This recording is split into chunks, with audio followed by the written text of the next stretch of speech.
अभी अभी सूचना मिली है कि जेएसएससी सीजीएल पेपर लीक प्रकरण में संतोष कुमार मस्ताना को गिरफ्तार किया गया है, जो कि प्रशाखा पदाधिकारी सचिवालय सेवा में सेवारत हैं, जिन्होंने मुखरता से आवाज उठाया, साथ ही साथ पेपर लीक का सबूत भी दिया।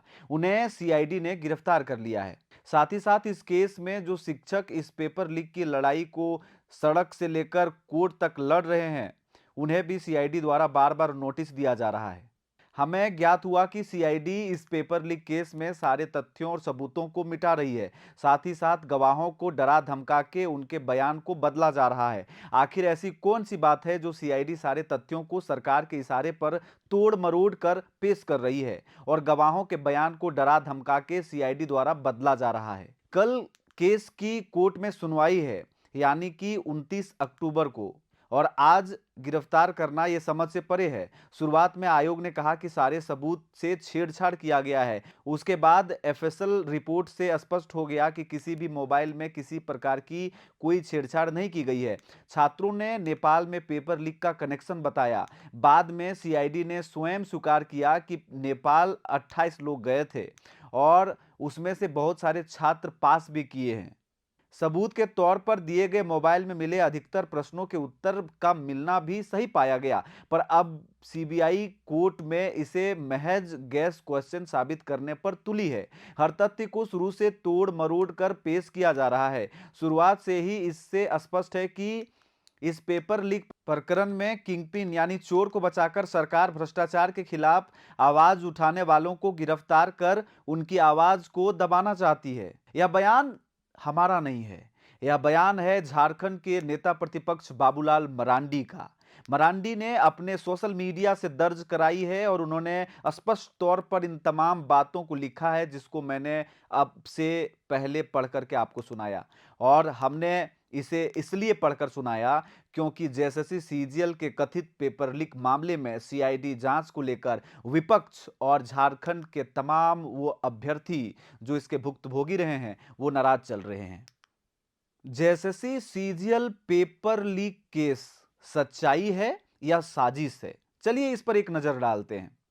झारखंड कर्मचारी चयन आयोग यानी जेएसएससी के सीजीएल पेपर लीक मामले में अब नया मोड़ आ गया है। इस केस की जांच कर रही सीआईडी ने वित्त विभाग के सेक्शन ऑफिसर संतोष कुमार मस्ताना को गिरफ्तार किया है। सीआईडी ने उसके पास से मोबाइल और कई अहम दस्तावेज जब्त किए हैं और अब उसके मोबाइल की फोरेंसिक जांच भी की जा रही है।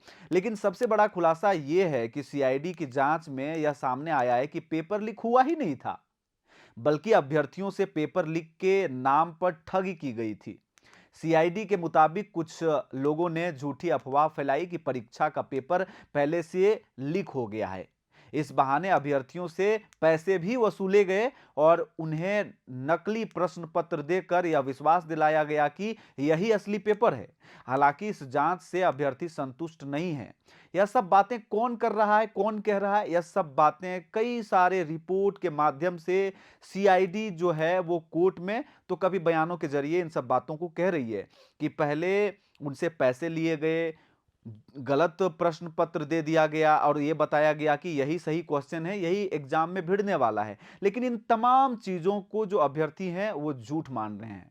अभ्यर्थियों का मानना है कि सीआईडी सच्चाई को छिपा रही है और वे अब सीबीआई जांच की मांग कर रहे हैं। इसलिए नेता प्रतिपक्ष बाबूलाल मरांडी ने भी सवाल उठाए हैं। उनका आरोप है कि सीआईडी पेपर लीक के सबूतों को नष्ट कर रही है और गवाहों को धमकाकर बयान बदलवाए जा रहे हैं।